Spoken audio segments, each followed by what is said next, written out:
While everyone wondered who killed Tupac, Snoop blamed the man that was driving the car he got shot in that night. The most feared figure in all of hip-hop. You put all of our lives in jeopardy like that, you don't care about Pop.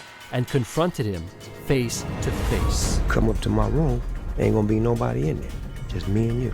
This either the moment you gonna kill me, and we're gonna get some clarity in this air. But did Snoop Dogg know something was going to happen that night? The next day, when we turned on the news, all we seen was the yellow tape, and it just was all bad. Shakur was shot 4 times after leaving the Mike Tyson boxing match in Las Vegas in a car driven by Marion Suge Knight, head of his label, Death Row Records. So I jumped in my Hummer, and we drove to Vegas. Suge was at home. He was standing up, but he had like a patch of his hair was wrapped up. And he came and explained to us as far as what had happened. They put 2 and 2 together, and they said Keefy D, he had something to do with it. He was in both places at the same time. He was in the same vicinity as the same people who just got hit up.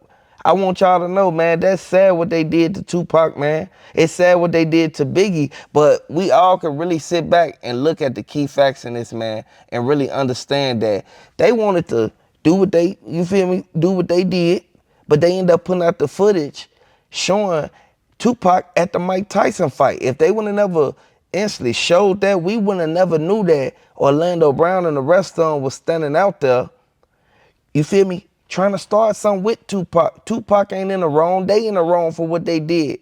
They put themselves out there like that. You cannot go out there and think that you're going to get away with every single thing that you do. Suge Knight should have pulled off. He should have never even been around nowhere at all. Like y'all already know. He should have never been around to the point where he, you feel me, wasn't able to protect Tupac like he was supposed to. You got to protect the bag. They knew Tupac was going out there, and Snoop Dogg, if you had something to do with this, man, and if what they saying is true, man, you bogus, man. I want to send my condolences out to Tupac and his family and everybody who grieving and still love Tupac to this day. Hit the like button, subscribe to the channel. Let me know if you're a fan of Tupac. Like literally a celebrity. It's no way that Tupac was just able to be in front of the crowd. Tupac, everything that went down inside of that MGM, it could have been avoided. But the dude whispered to Tupac and told him like, hey man, there go the dude right there who took the chain. That's when Tupac went right over there and got right on business. And the Fed said that as soon as they went in the hotel, now keep in mind, hotels always have security and hotels always got some type of footage to the point where they can see a ground view. The camera, it was panning back and forth where it showed every single person that was running through that lobby. Now keep in mind, they knocked people drinks over and everything when they was running, trying to hurry up and get to the dude who actually was the one who took the Death Row chain. Now, Snoop Dogg, he ended up trying to cover up a little bit because he said that he didn't know Tupac was going out there when they were signed to the same label. So that means he knew that Tupac was about to do shows. He knew Tupac was finna instantly go out there and catch a flight with Suge Knight and everything. He knew a lot that was going on. They said that as soon as the dude, Orlando, he saw Tupac. Once he saw Tupac, that's when he put his hands in his pocket. He act like he wasn't know nothing from the beginning. Keep in mind, they said that Keefy D was outside waiting the whole time, so it was planned. They set up Tupac from the beginning. They bogus for what they did. And I want y'all to hit the like button if you feel that they set up Tupac. The person who was in the lobby, the dude that was at the front desk, the receptionist, he was right there on the side by the little podium booth. He the one that said Tupac, he ran right past him and went up to the dude and hit him first. Now, Tupac, he initiated the fight from the beginning, but it was somebody who instigated the whole thing from the beginning. Some people don't know when to say stuff and when not to say stuff. Tupac could still be here with us right now if they would have never been waiting outside for him to come out. If they would have never sent Orlando Brown up in there so that he can be able to scope out and find Tupac so that he can start something just by you being in there. I want y'all to know the Fed's been investigating this for years. They not gonna stop until they get every single last person. And Snoop Dogg, he trying to hide. He trying to make sure he hide his face from the public when they mentioning these type of sensitive topics, because they already said that Tupac and Snoop Dogg was friends once upon a time. And Tupac, he was outspoken, and Snoop Dogg could have told him, like, man, stop being like that. Stop saying what you saying about Diddy. Stop trying to make it to where you start something between the East Coast and the West Coast. Now, keep in mind, Snoop Dogg, he knew that Tupac and Biggie was friends from the beginning. Keep in mind, Snoop Dogg, he saw after they made that Every Other City We Go, every other video, I see the same. Hey, y'all already know that song. Hey, if you was, hey, look, if you was born in the 90s or the 80s, y'all know what I'm talking about. I want everybody to hit the like button if that's one of y'all favorite songs. Now, the feds, they said that as soon as Snoop Dogg and Tupac got done making that song, Snoop Dogg hopped in his car. Next thing you know, Tupac, he go with the whole crowd. They hop right on the highway. They pull right off.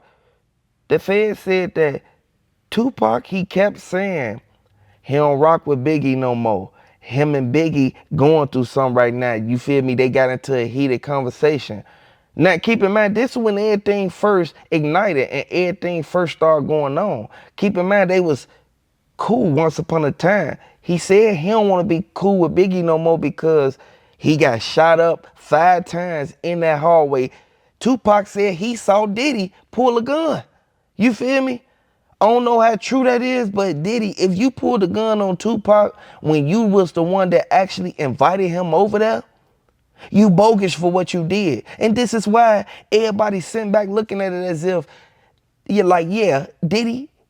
The feds found something inside of the hotel, and everybody knew for a fact that by them having them cameras inside of the MGM, it showed when they first walked in and when they left out.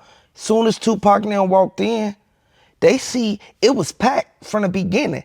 Snoop Dogg said that Tupac went in there when he's supposed to have people in the front of him, in the back of him, and on the side of him. He capable of giving them bread to put on somebody's head. You feel me? He did it plenty of times. Look what happened to all the other people who came before Tupac who got into it with Diddy. Now, everybody knew that Biggie Smalls, he was trying to keep it to where him and Tupac was still tight after the police ran up in their apartment and found them guns. And B.I.G., he ran out and left Tupac in there, and they end up charging Tupac with Biggie guns. Y'all know what I'm talking about.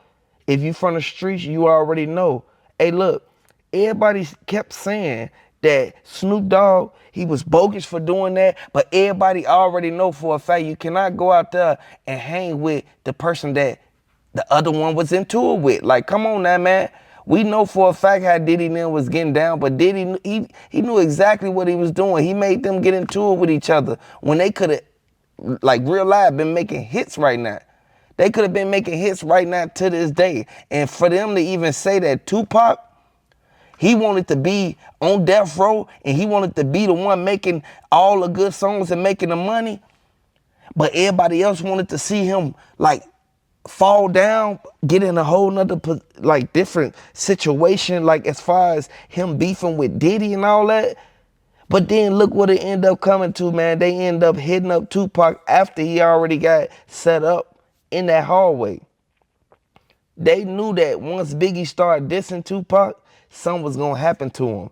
They said that Keefy D, he pulled up, he was the one shooting out the window, and there was somebody shooting out the back. Now, keep in mind, regardless of who had the gun, they bogus for doing this to Tupac because Tupac ain't do nothing but tell Snoop Dogg that he don't want to have no ties and certain stuff that they had going on, because keep in mind, they were signed to the same label. They were signed to Death Row Records. He didn't want to have no parts in Snoop Dogg and Suge Knight getting into it. Now, Snoop Dogg, he blew the beef out of proportion because he was actually trying to protect himself and say that he was going to hurt Suge Knight or anybody who came back there to that side of the room where he was at on that plane. Now keep in mind, they was leaving from doing the show. He was already supposed to hop on another flight, but he told them, man, can I bring my security on here with us? Suge Knight said, no, you can't bring nobody on here with us. You have to come by yourself. You can't have nobody sitting back, putting themselves in a situation, and you can't retaliate really because you're on a plane and you don't have no type of protection or weapons really to actually help you. So that escalated to where Snoop Dogg looked at Tupac some type of way, because Snoop Dogg, he knew that Tupac was still under Suge Knight's wing. And everybody know for a fact, if you a fan of Tupac, man, drop the RIP Tupac down in the comment section, man. They bogus for what they did. And I would like to say, if they end up catching more than one person for what happened to Tupac, that's gonna be crazy, because it took them so long to get Keefe D and to get the correct evidence to be able to convict that man, because he did it. He told them he did it. He told them he passed the gun. He said that Von Zip took half the money for the hit. Now keep in mind, they said that P. Diddy had something to do with it. He's supposed to gave $1 million or something, but I don't know how true that is. I don't know the details deeply about what P. Diddy supposedly had did, and P. Diddy locked up right now. So I don't know too much about that situation, but I do know that they keep saying now Snoop Dogg, he conspired to do something to Suge Knight. But keep in mind, Suge Knight is a part of Tupac. They came up together like this. Suge Knight used to be MC Hammer and Vanilla Ice, you feel me, mediator. He was in the middle of everything. He the one that went over there and told him to release all that stuff and stop making music. Like, dude, it's sad, man, because it shouldn't have took this long for them to find who actually did this to Tupac. I would like to say they set that man up. They set Tupac up, and they knew that if Tupac would have been in that driver's seat of that BMW, he would have got up out of this situation, and this one never came to this, to the point where we, 28 years later, saying RIP Tupac. He wasn't number 20-some years old. Now, regardless of how they look at it, when they do go to trial, they said that they're going to bring every potential witness to the stand that they need. They gonna get the security footage from the MGM, and keep in mind, right there on Koval, Flamingo, y'all already know it's cameras everywhere. Regardless of how they looked at it, they bogus for what they did to Tupac, and Tupac, he got a family too. Tupac, he got people that love him. He didn't want to get did like that, and it's wrong because one beef led to another one. Next thing you know, East Coast versus West Coast. At the end of the day, I want to know who rocking with Tupac. If you a fan of Tupac, drop the RIP Tupacs down in the comment section and hit the like button if you feel that they set him up all in one package, because they knew exactly what they did. They thought they was going to get away with it. That was the thing. Whenever you think you're going to get away with something, it always come back on you tenfold. You can't put yourself in these situations thinking that it's going to be an easy escape. Tupac, he made a way for a lot of people, a lot of rappers, a lot of singers. Tupac, he was diverse. He could sing, he could rap, and he was a person who was funny. Tupac, he did what he did. You know, he pissed a lot of people off and made people mad, but according to the evidence, it goes to show that they looking at everybody who was in Tupac corner to see, why did this escalate to this? And this is why they broke down the full story of everything that went down, man.